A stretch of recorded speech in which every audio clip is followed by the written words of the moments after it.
Good afternoon, everybody. We're going to get started in a couple of minutes, but if you could please put in the chat where you're coming from, then that'd be appreciated.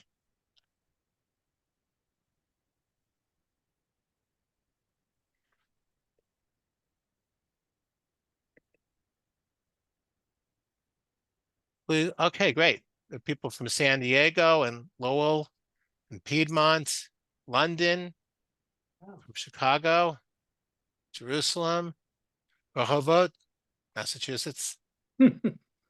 Let's see here. A mostly peaceful Los Angeles, Newton, Mass. Okay. Glasgow, wonderful. Berkshire, Las Vegas.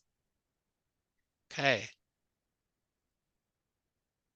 Wonderful. Chapel Hill, Newburgh, Plano. Hey, welcome everybody. Germany, Haifa, Petah Tikva, Buenos Aires. Somebody from Rehovot, Israel. Australia. Wow. Los Osos. Okay. Barcelona. I was just in Barcelona, actually. Okay. East Sussex. A Brit living in Florida. Petaluma, France. Marty from Montclair says hi. Victoria, British Columbia. Okay, wow. Sarah from Jerusalem. Okay. Hamilton. Somebody from New York City. Somebody from Sweden. Okay. Wonderful. Okay. Baja California. Okay, great. People coming in.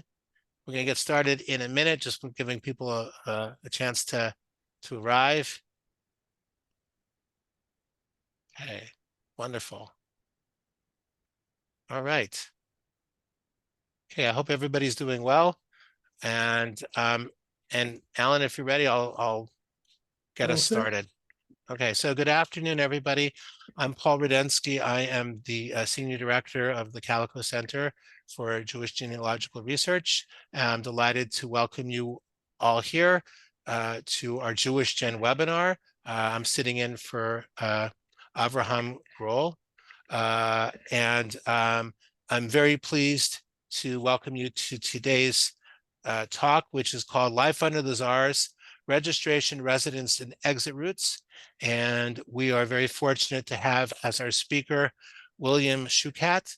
Alan. Alan Shukat. Okay, I got the last name right. Anyway, Alan Shukat, thank you so much. And let me tell you a little bit about him, and let me make sure I have the right person. Okay, so Alan Shukat has been researching his family's history for several decades and has been able to trace his father's family back to 1800. He has been active in several genealogy special interest groups and has helped with transliterations of databases that are available through JewishGen. He participates in the Jewish Genealogy Society of Greater Boston's annual Help Day, assisting attendees with Ukraine research and translations. His family on both sides came from Ukraine and Bessarabia, Talnoya, Balta, Abazovka, Pogrebishche, Simferopol, Mogilov, Podolsky, Kremenets, Berdichev, and Soroki. He is a professor of mathematics at Wellesley College, and we are very fortunate to have Alan Shukat. And without any further ado, well, actually, one more thing. So Alan will speak about 45, 50 minutes, I assume. Yeah. And at the end of that, we'll take questions. So if you guys could all put questions into the Q&A, then I'll read them off to Alan. And hopefully we should have time to answer everything. And we should wrap up around 3 o'clock, maybe a couple minutes after 3. So now, without further ado, I'm really honored to hand the floor over to Professor Alan Shukat. Thank you, Paul. Thanks for the very nice introduction. And I was looking at all the names flying by in the chat. I see friends, I see relatives, I see people I've wanted to meet but have never met in person. And it's very nice to be here. So I'm going to be talking about uh, these aspects of uh, Jewish life in the former Soviet Union. And let me set up a screen share.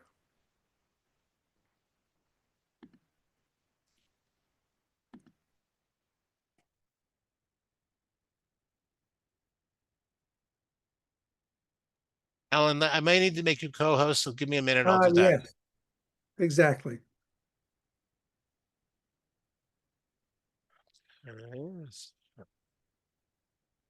It looks like I have to make you host, so hold on 1 second. Okay. Screen sharing has failed to start. Let's try that again.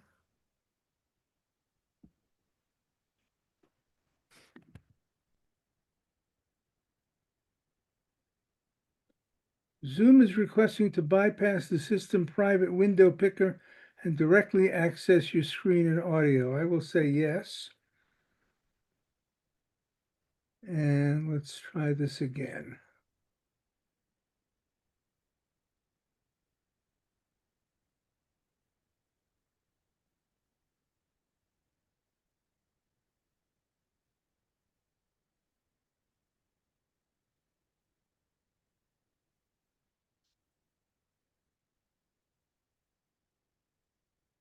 Can everybody see my title page?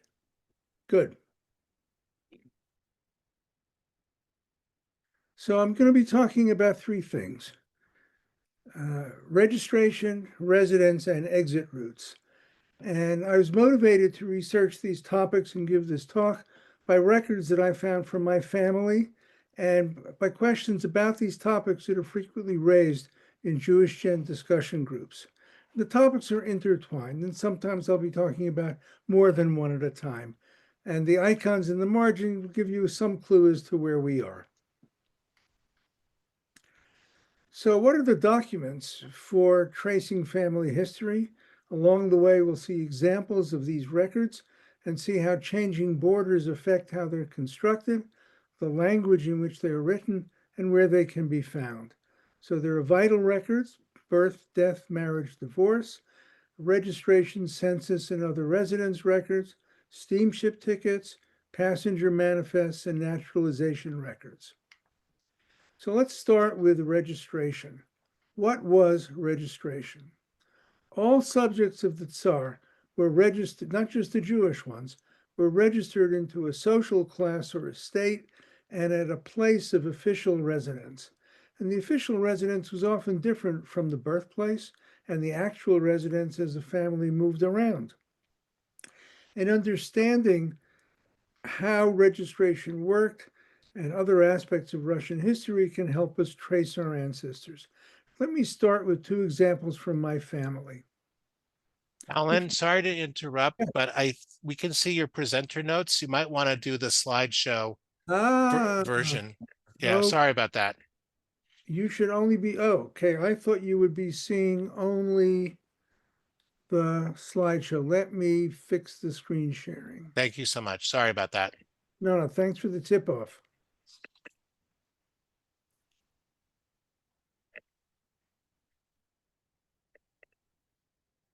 Okay, so what I wanted to do, I think, is not working, but we'll fix it.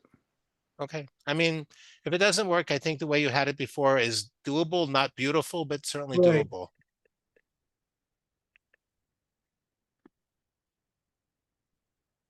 I think there's been a change in how, at least how this version of Zoom works. So let me, Okay. um,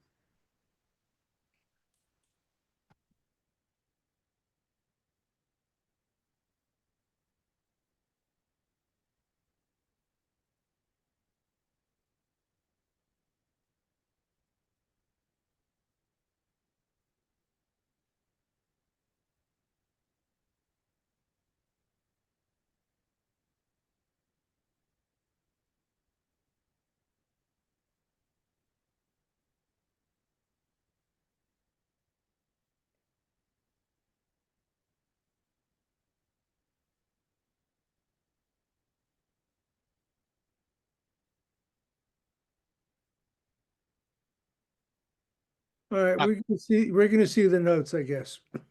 okay. There might be a slideshow version. Well, the way this was working was that I have a slideshow on one screen and on a second monitor, and I thought that's what I was going to be sharing. Okay. But this is working differently from what I'm used to. Okay. All right. I So think you're going to see the notes.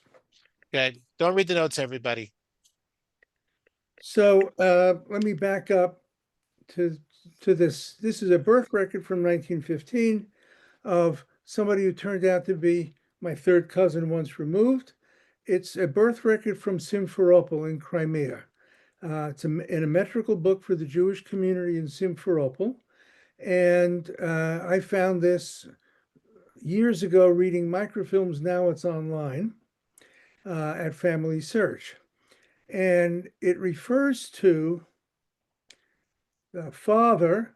Can you see any highlighting? I do a little bit. I see it says birthplace, and I see some things that are circled in the on the middle column. Okay, yeah, I'm trying to highlight something with a highlighter, but I'm not sure if it's working properly. No, I don't see that. No. Okay. Um, so what's going on here is that this is a birth record.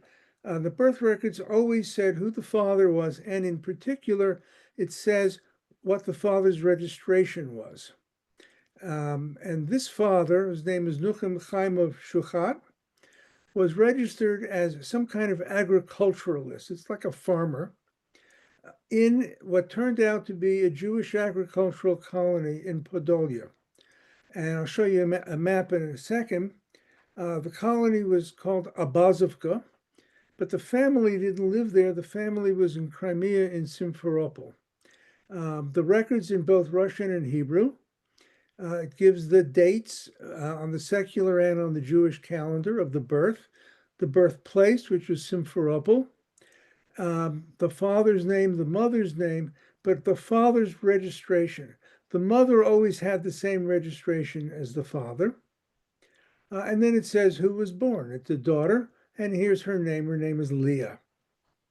So this did two things for me.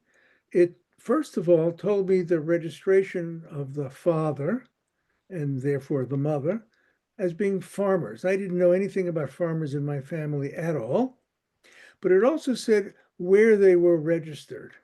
And I didn't know anything about this place, Abazovka. It's about 375 miles away from Simferopol. So a lesson from this is that if you were registered in one place, you might not be living there, and where you were living could be far away. So how did this happen? Here's another record. This is from the 1897 census in Talnoye, which was in Kiev gubernia. By the way, gubernia just means province. This is from my great uncle and aunt. And they were registered as something called town dwellers. The Russian word is mishchanyin. And they were born, one was born in Lysyanka, one was born in Talnoye, but they weren't registered there. They were registered in Zvenigorodka, and they lived in Talnoye. And this is the 1897 census, which was the only census of the entire Russian Empire. And it was recorded where people lived. And the registration place, as well as the form of registration, was included in the record. And again, wives had the same registration as their husbands, and children as the fathers. And the records for individual households from this census survive for many communities, and they're being indexed and translated by JewishGen and by Family Search and are placed online. And again, this is something that I found on a microfilm, but it's now available online.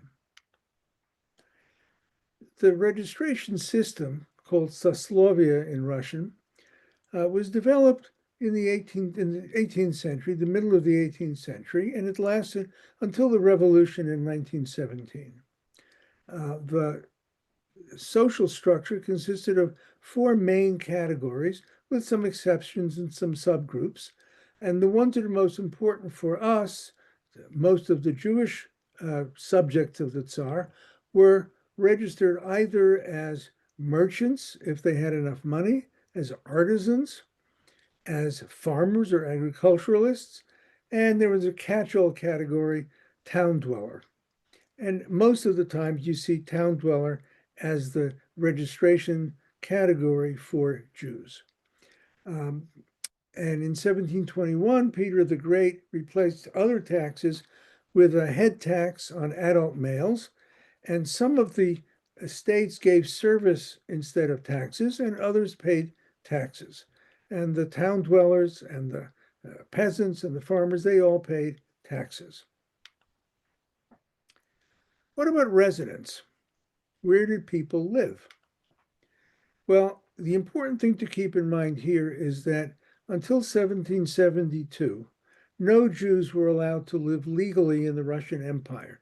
They could come for business purposes, but not live there permanently. And most Jews in Eastern Europe lived in a country that no longer exists. It was the Polish-Lithuanian Commonwealth. It was the largest country in Europe. And over a period of about 25 years, this Commonwealth was divided up by Russia, Prussia, and Austria in 3 successive partitions. And in the process, Russia acquired about 7.5 million people, including 1 million Jews who were not allowed to live there. So they had to decide how to treat them. The Russian partition of the Polish-Lithuanian Commonwealth is often called Russian Poland in the records. This is what the Polish-Lithuanian Commonwealth looked like in the 16th century. And to see the effect of changing borders, we're going to follow 7 cities. And I don't know if you can see my cursor moving. I'm going to try to highlight this. So here we have Krakow. Here we have Lvov, which is now Lviv in Ukraine. Here we have Warsaw. Here's Vilna, Minsk, Vitebsk, and down here is Kyiv. And these 7 cities are now in 4 different countries. And it's the changing borders that are responsible for the locations and the languages of the documents that can help us trace our family histories. This is what the partitions looked like at the end of the 18th century. The darker areas were annexed first, and you see that Kyiv over here at the lower right was already in the Russian Empire by the time of the partitions. Here we have Krakow and Lvov, or Lviv. These became part of the Austrian Empire. Lvov was renamed Lemberg and made the capital of Galicia. Warsaw was annexed by Prussia, the dominant area of what eventually became Germany. The capital of Prussia was at Berlin. And then here we have 4 cities that became part of the Russian Empire: Vilna, Minsk, and Vitebsk. And again, the darker areas were annexed first, and then by the end of the period, the 25-year period, these were all absorbed by the 3 countries, and Poland and Lithuania ceased to exist. Well, where could Jews live? They weren't allowed to live in Russia until the partitions. Many of them lived in the countryside on estates in small villages or market towns, what we call shtetls, that belonged to Polish landowners. Alan, may I interrupt you for one more second? Yes. People are having a hard time seeing the screen. I'm just wondering if maybe you're sharing the wrong screen. Right. Is that possible to share? Because if you have 2 screens, maybe you should share the other one. That's what I was trying to do. Let's try that again. What are people seeing? What are you seeing? Well, I see your timer on the top. It says current slide 14 of 51. Then there's a smaller Congress Poland, smaller slide. And then the bottom of your notes, So you're probably not, that screen is probably not the Right. presenter mode. That's what I was trying to work out before, and it's Okay, well, let's see if we can take a minute and figure it out because I think it would be helpful. absolutely.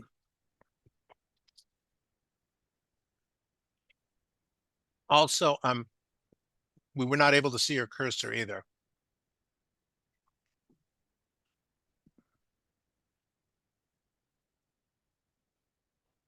There's something called the visit effect in Russian, the effect of trying to do something for other people in Mm. person.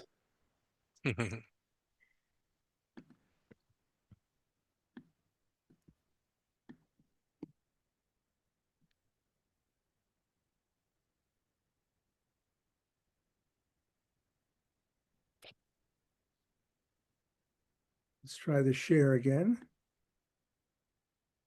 Um, one of our participants says that you should click the little icon next to the slider. So I'm not sure what that refers to, but they may not know. I'm not sure what that means, but okay, that's still the same. Okay, there, that looks good. That looks like it's the presenter mode. Okay, that's what we want. Okay, super. All right, thank you so much. I apologize for interrupting. No, no, no, no. I'm glad we solved it.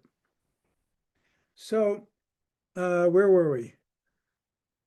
So Jews were living in the countryside in areas that belonged to Polish landowners.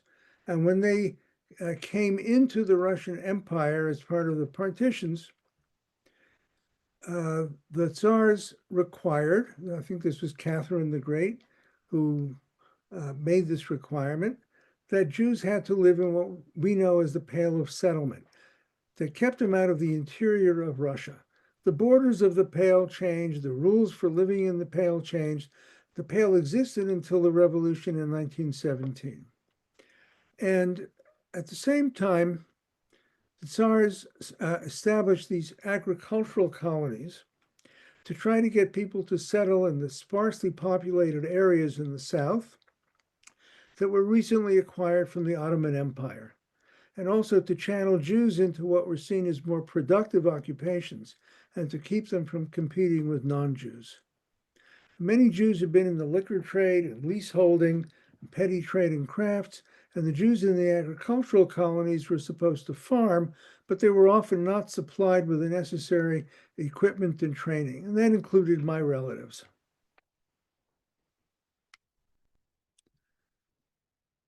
When Napoleon swept across Europe, he took some of the Polish lands, what had been Polish lands, from Prussia and from Austria. And after he was defeated, the Congress of Vienna in 1815 created the Kingdom of Poland.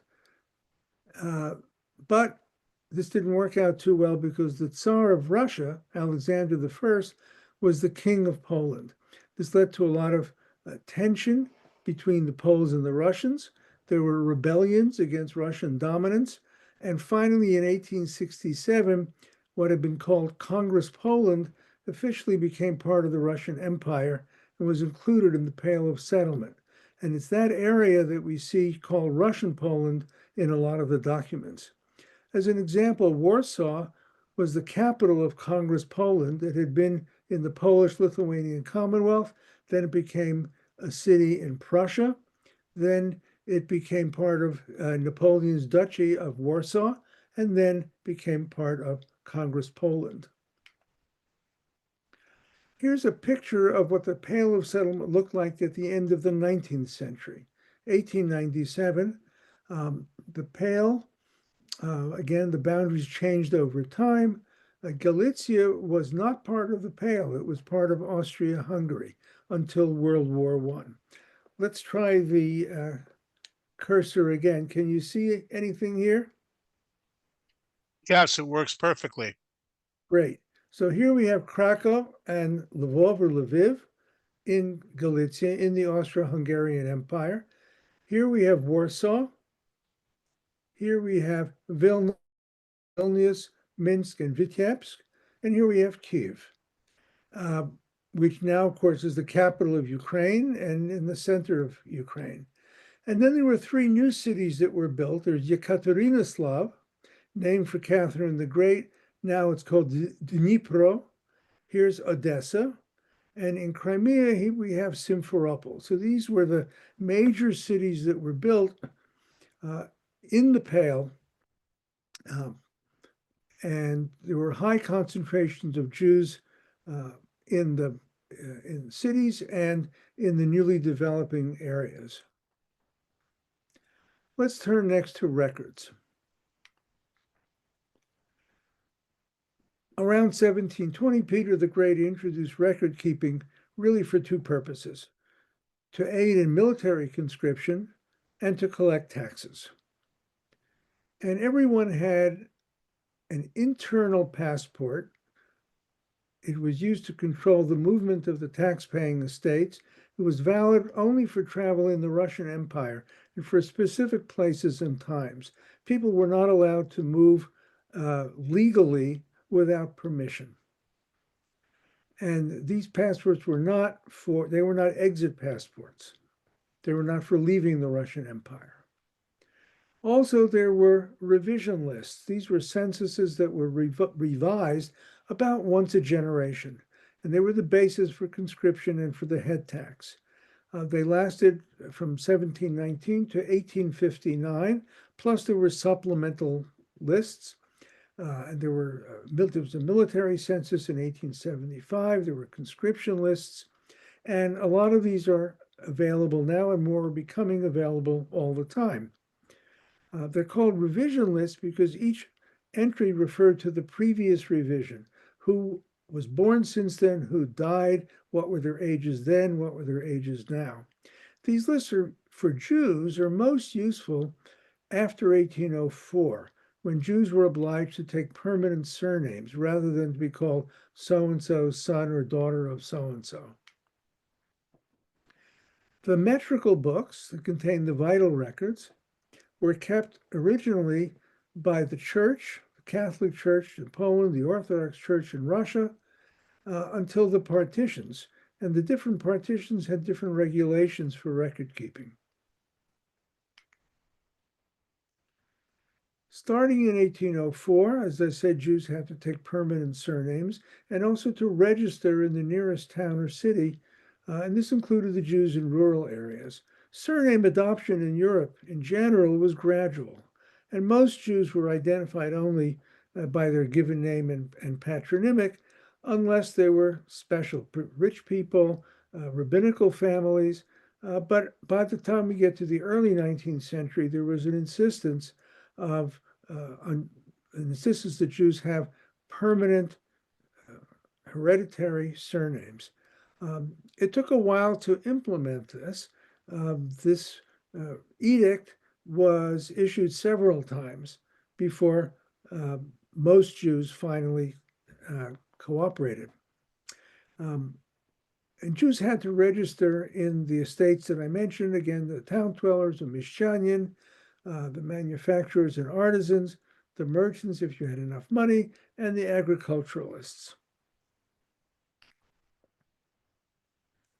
There was a certain amount of self-governance in the Jewish community. It's called the Kahal. In Russian, it was called the Kagal.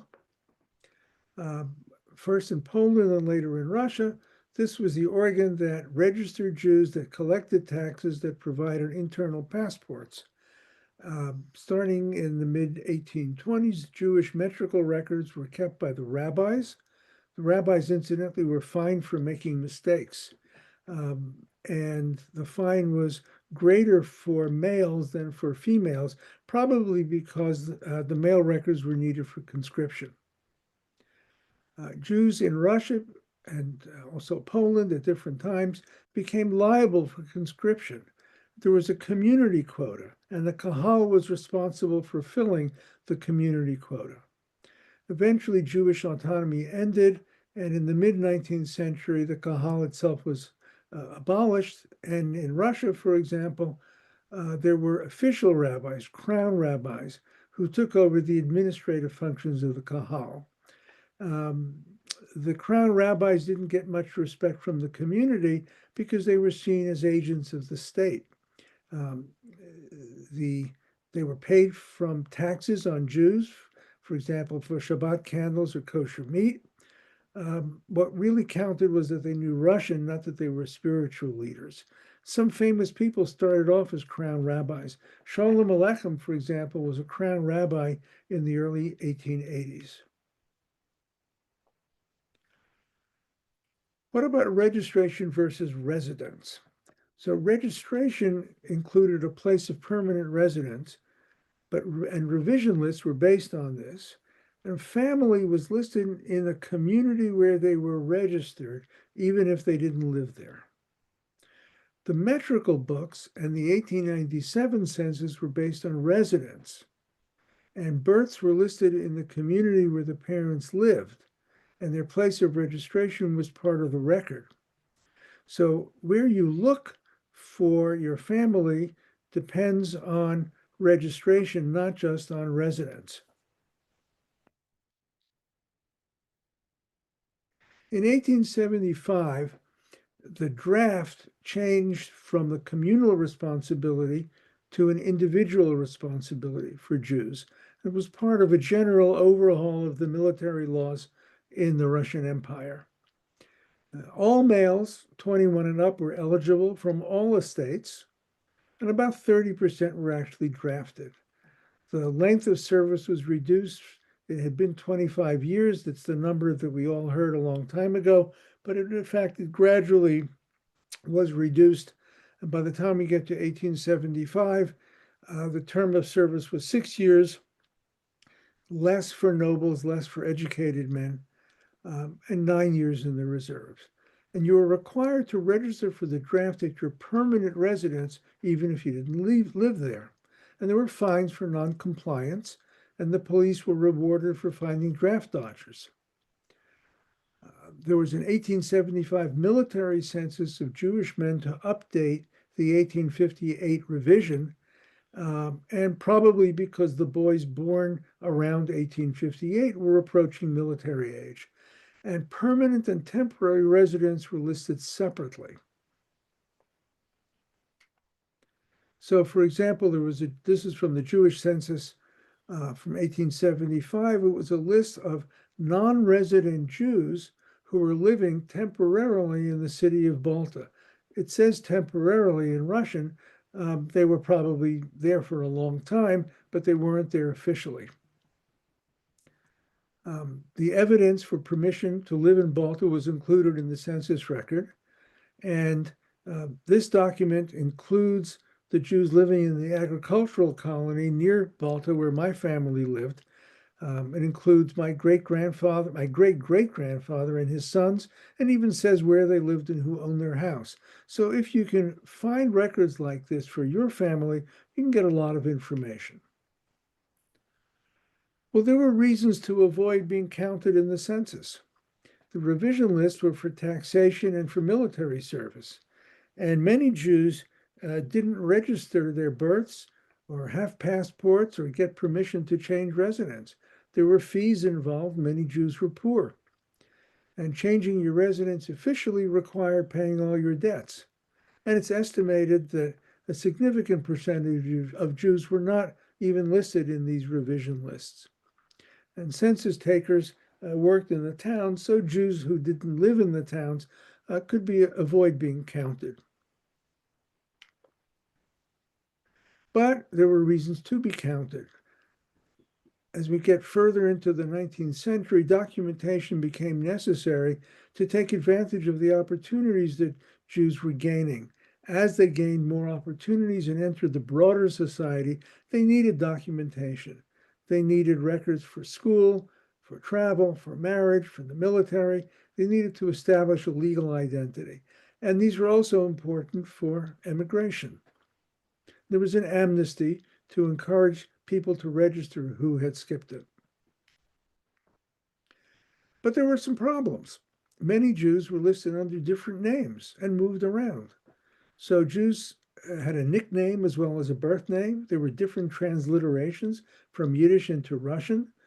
Some Jews had names that sounded more Russian but weren't the names that they were called in the Jewish community, and some people had multiple registrations. So there's an example from 1880 of a man who was registered for a draft in one town, who moved several hundred miles away to another town, registered again, was drafted in the first town, moved back there, and then was listed as a draft out dodger in the second town. And birth and death names were sometimes recorded differently in the records. There was a boy named Moshe who was born and then died, and his death record called him probably Moise or Moise. And when he became of draft age, even though he had died, his mother was fined because he didn't turn up. There's some good examples in literature. If you're interested in following this up, Sholem Aleichem wrote a book called story called The Automatic Exemption, and it appears in Tevye the Dairyman and the Railroad Stories. And I.J. Singer wrote about Lodz, and he has a book, The Brothers Ashkenazi. It's about rich merchants bribing the draft board to avoid conscription for themselves and their sons. Let's turn to emigration. So the first thing to realize is that emigration from the Russian Empire without permission was a crime. And a special passport, as I said before, was required to cross the border. And passport costs were prohibitive for most people, and all the taxes and obligations had to be paid. So a lot of Jews crossed illegally. You didn't need a document to be smuggled out, but you did need a document to continue your travel, and immigrants wanted copies of their metrical documents, their birth records, for example. It seems that pogroms were not the main motivation for large-scale emigration. That large-scale emigration started in areas where there was very little anti-Jewish violence at first, but that were closest to the ports. And non-Jews emigrated as well as Jews from these areas. So economics, more than pogroms, seemed to be the motivation, at least at the beginning. Emigration was either encouraged or discouraged at times for military reasons, for economic reasons. The policies depended on the partition area. There were penalties for leaving without permission. From the Russian Empire, for example, you were liable for prosecution if you were gone for 3 years without permission. If you were a nobleman, that didn't include the Jews, then you could be gone for longer. But starting in the 1890s, emigration became more and more tolerated. With rising emigration, there were more border controls. There were raids at railway stations. Documents were checked. Military status was checked, and finances. Some family letters that might encourage leaving were confiscated. And there was fake news in some of the papers about ships sinking and a reluctance to issue copies of metrical documents. Until the 1840s, ocean crossings were by sail. It took about 5 weeks on board, plus the time that it took to get to the port. There was a high illness and fatality rate. And over the next 40 years, steam gradually replaced sail. It was faster and safer.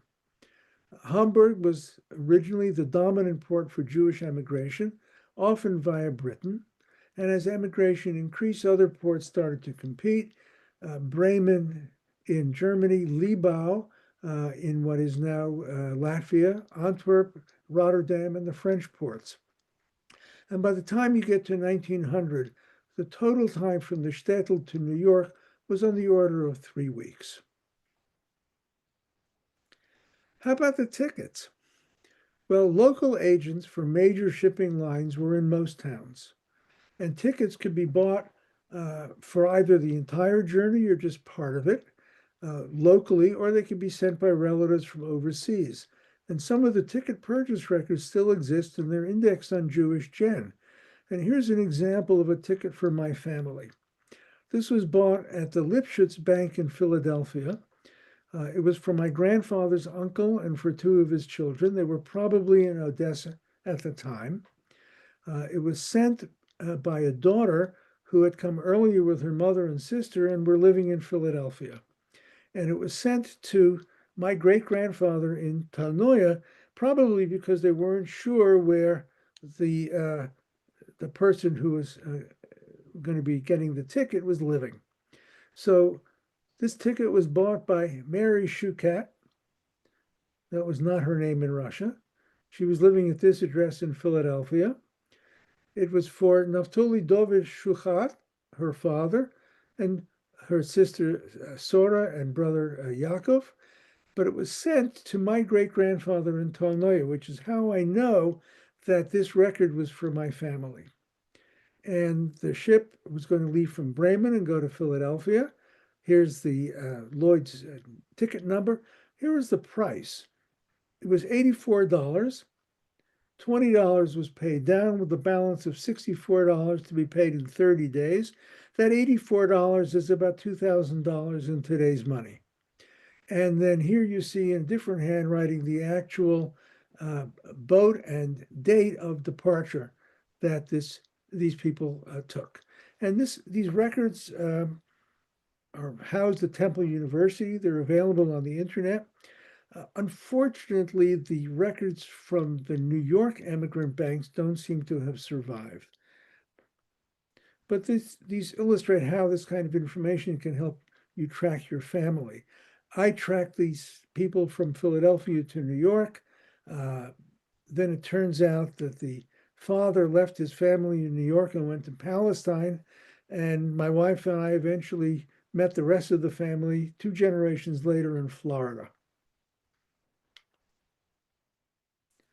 How did people leave? Well, the shortest way from the northern Pale to a port was via Libau. Libau is now Liepāja in Latvia. It's an ice-free port on the Baltic. There was a rail line from Ukraine since the mid-1870s, but this required a legal departure and an exit passport. Or you could cross a land border, which was usually done illegally with the help of smugglers. And there's an estimate that maybe 3/4 of the Jews left illegally, crossing into Germany, Austria, and Romania. And some took ships from Odessa or Romania or Turkey. So in this map, we see Libau up here on the Baltic Sea, the northern part of the Baltic Sea. And if you were in this part of the Russian Empire, and if you were leaving legally, that was a reasonable route to take. Or if you were smuggled across a land border, you could go to Hamburg or Bremen. If you were in the south, you might leave from Constanța in Romania. You could leave from Odessa, but there seem to be very few records from Odessa, let's say, to New York, possibly because Odessa was a military port. This is an example of a border crossing between Brody in Austria and Radzivilov in Volyn gubernia, Volhynia. It may actually be the crossing that my grandmother took. She was smuggled out illegally. There's a story of a border guard spreading his greatcoat over the border so she wouldn't leave any footprints. And based on the uniforms, I would say that this is a view from the Austrian side of the border. There was a direct rail connection between the two border towns, but if you were leaving illegally, you wouldn't take the train. The United States was concerned about disease among immigrants, about the ability to work, about having enough money, and about having crime. And because of that, the shipper was financially responsible for passengers who were rejected in the US. And the Germans checked the Russian immigrants for the return fare. There were cholera outbreaks in Russia and Hamburg, and so the US required disinfection and quarantine in Europe. And Germany disinfected the Russian immigrants before they reached the port. And because of all of that, only 2 to 3% of the immigrants to Ellis Island were sent back. At the German border, there were Jewish aid groups that helped with food and with money. Germany tried to keep the migrants from mixing with the general population. They saw the migrants as a burden and a source of disease. They often transported them in locked cars to the port, and migrants who entered illegally were picked up for inspection. There were ongoing complaints and exposés about how the migrants were treated, especially in Germany, despite attempts to improve their conditions. There were scams, required bribes, and that sort of thing. At the port, Hamburg built a migration facility on an island within the city. And there were separate quarters for the Russian immigrants, the kosher food, and a synagogue. And Hamburg and Bremen now have immigration museums at the departure sites. Here's a picture of immigrants arriving in Hamburg in 1909. And here's the same site, which is now an immigration museum. How about the ship routes? Immigrants from Russia often chose the cheapest route, and the prices changed often, and cost information was known in Russia. If you left from Libau, you usually went to Britain, and then you crossed the Atlantic or you went to South Africa.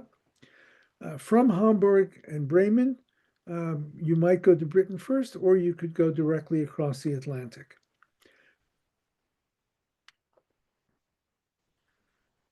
There was transmigration through England and Scotland, that ships arrived, let's say, on the east coast of England, and then took trains to the major ports of departure: Southampton, London, Liverpool, and Glasgow.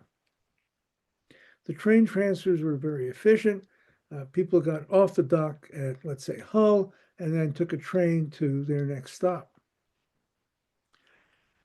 There are records there that the British kept for people leaving the UK. They didn't preserve inward bound manifests from Europe, but some of the outward manifests show how passengers arrived there.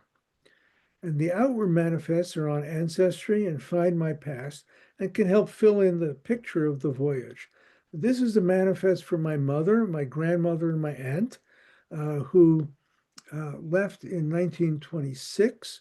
My grandfather had left illegally 3 years before from southern Ukraine and took a ship from Romania to New York.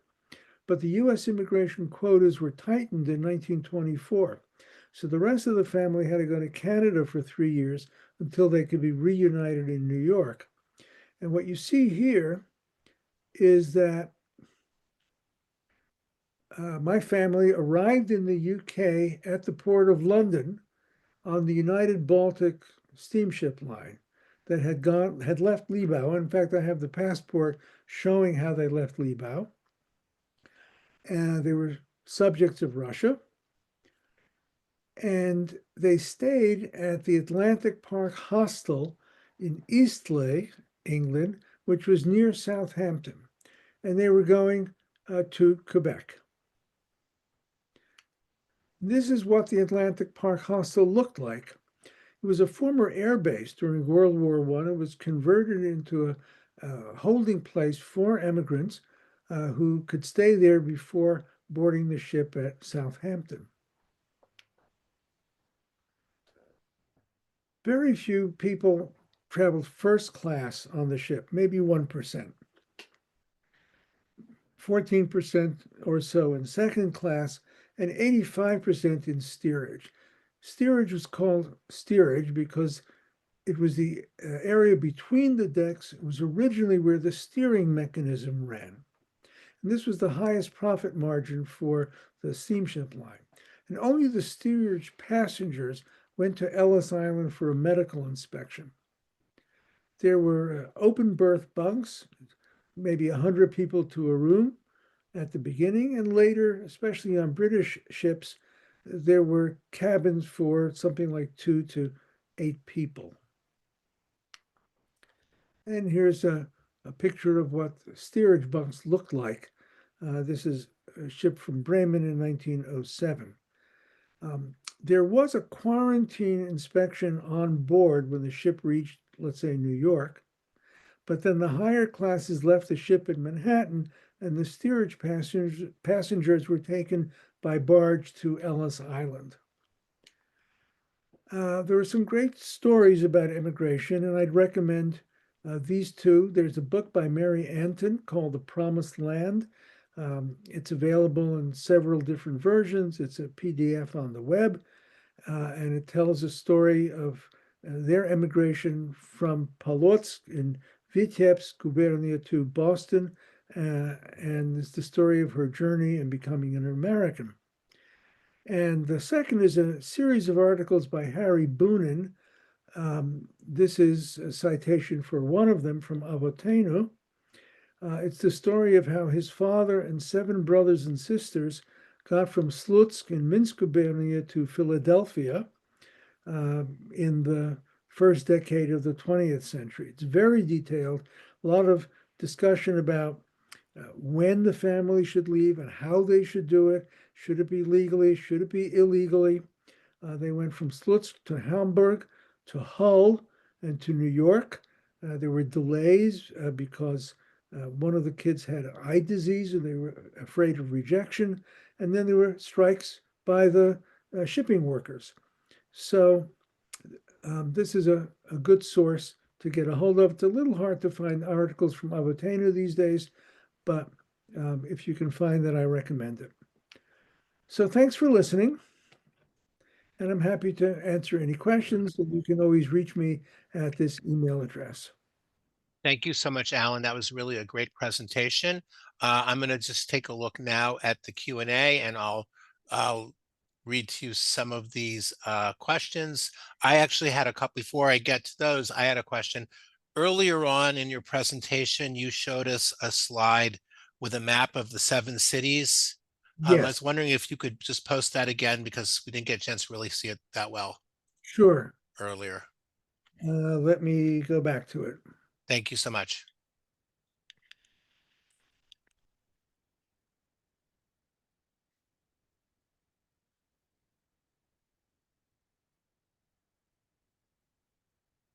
So here's one that shows the cities in the Pale of Settlement, but perhaps you want the other one that had the countries in the Polish-Lithuanian Commonwealth and the I think that's the one. Yeah, but you need to share the screen.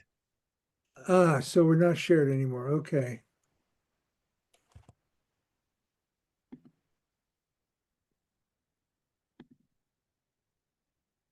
Uh, Okay, I think that's still that's the the wrong wrong one. screen. Yeah. Let's try. No, I think it's still. Oh, How's there that? it is. That's it. There we go. Beautiful. I think this was the one that the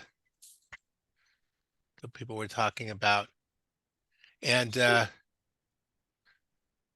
so the cities there, just to let everybody know, if you look on the upper, I guess, right corner, there's Vitebsk, and then to the left of that is Vilna. South of Vilna is Minsk. If you go straight southeast, there's Kiev. West of Kiev is Lvov.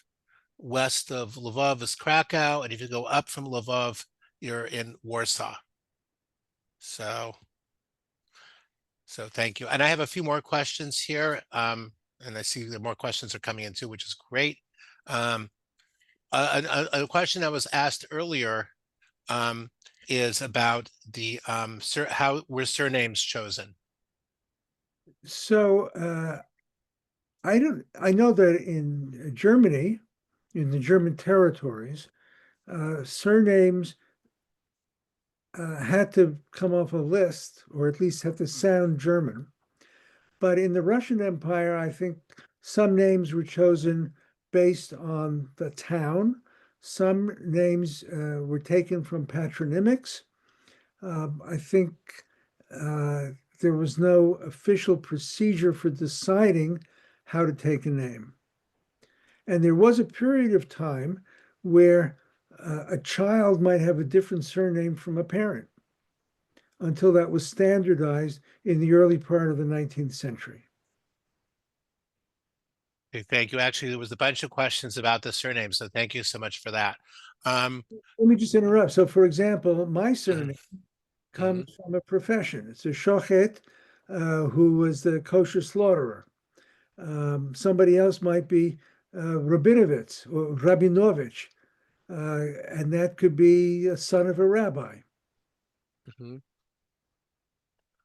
Okay, so more questions as well. Um, One question here, and I don't know if we'll be able to get to all the questions, but maybe since we started a few minutes late, we'll end try to go a few minutes if that's okay with you. Um, uh, so question about why people went to Canada first. You mentioned that earlier about your family. So in my family, they went to Canada because they couldn't come to the US. Mhm. There's another example I know of a family that where the first people came to the US, then the laws changed, and they went to Canada instead. That Canada was permitted immigration when the United States did not. Got it. Thank you. Um, so if somebody left Russia, the Russian Empire illegally, as you mentioned, what did that mean when they crossed into Germany or beyond? Were they continued to be illegal, and how do they travel without documentation?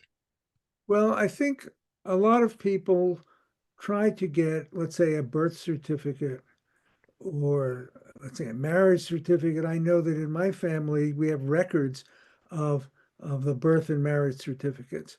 But if you didn't have an exit passport that allowed you to cross the border legally from Russia into one of the neighboring countries, um, then passports at that time were not required. You could come to New York without a passport, Hmm, but you did need some kind of identification paper. got it. Thank you. I'm just looking through here. I believe that we'll be posting the whatever we've done for the previous webinars in terms of posting the recording. I believe we will be doing that. Um, if we haven't done that, then just speak with me privately. I'm at prudenski@jewishgen.org. Um, and I'm just looking at some of these other questions. Where can we find this documentation? You mentioned the census from 1875. Um, and I know there was some of the other documentation. Where can we find that?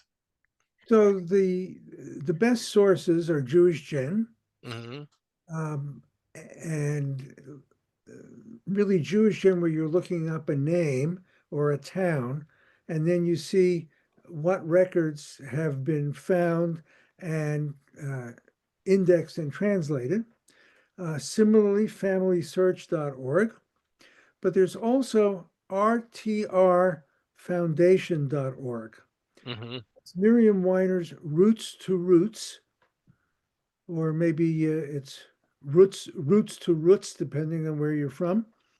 .org, rtrfoundation.org, and what she has is an extensive listing of what records have survived and which archives hold them.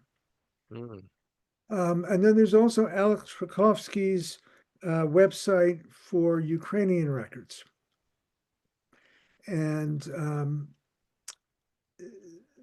he doesn't, his site lists the archival files that have been scanned and posted on the web, but you can't look up a name in those. You would need to scroll through the Russian language, handwritten Russian language files.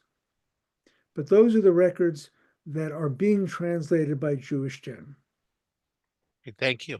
Another question here is something that, and I'll probably mispronounce what the person had in mind. It was Mishansky passports. Does that ring a bell at all?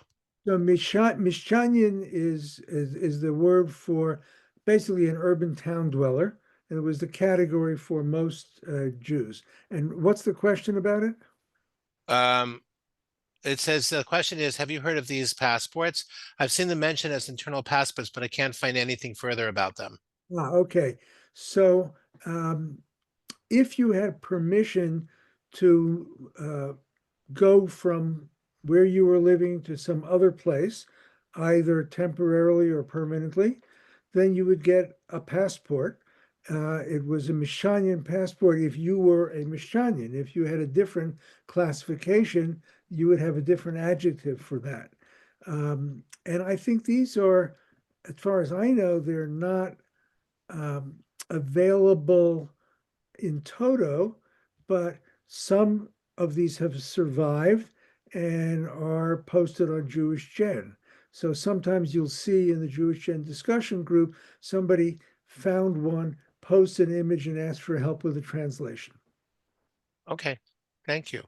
Um, I'm just taking a look at the other questions here. Um, um, I believe you shared your email, but do you mind reading it over if you're willing to share it? Absolutely.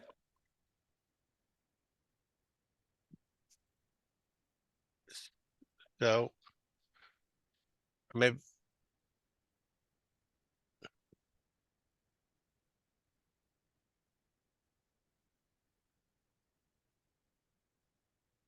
Nope, that was oh, it. there we go. I hope everybody can see that. Thank you so much. Um, okay, and I'm just going to see if there's any more questions here. Hopefully we got, I mean, there are a lot of questions, but some of them I think you've already answered. Um, I guess this is one that you had started mentioning, but the 1875 military census, is that located in one particular place? Is it on Jewish Gen? Is it findable there? The ones, yes, it's the same as the census records and the revision lists. It's if it's the best way to look for it is by looking for a name or looking for a town and then seeing what's listed. Hmm. For example, just today, I found some records for my wife's family from basically Lithuania. And these were records from the military census. The military census was only for the males. It included a 2-year-old Wow. Wow. Why would it include a 2-year-old? because eventually he'd be eligible for the draft. Wow, amazing. Amazing. Okay, thank you so much. I just want to see if there's any other questions that uh we can do. I think it looks like most of the questions here that you've answered. I hope that we answered most of them. If not, we've just shared. Well, you can see Alan's email address here on the screen. Um, and uh, since we're about out of time, uh, Alan, I want to thank you so much for a fantastic presentation. I learned a lot, and I can tell by the many questions here and comments that the participants learned a lot as well. It was really excellent. I just wanted to tell everybody about our upcoming program, which will be on the next week on Wednesday, June 18th at 2 o'clock. That is Voices of the Past, Crafting the Stories of Your Family's History with Dr. Barbara Krasner. If you haven't registered already, please do so. And again, many thanks to Alan Shukat for a great presentation. And I hope that you're all inspired to go out there and research your family history. I am, and look forward to seeing you guys next time. Hi, Bye bye. everybody. Have a great afternoon.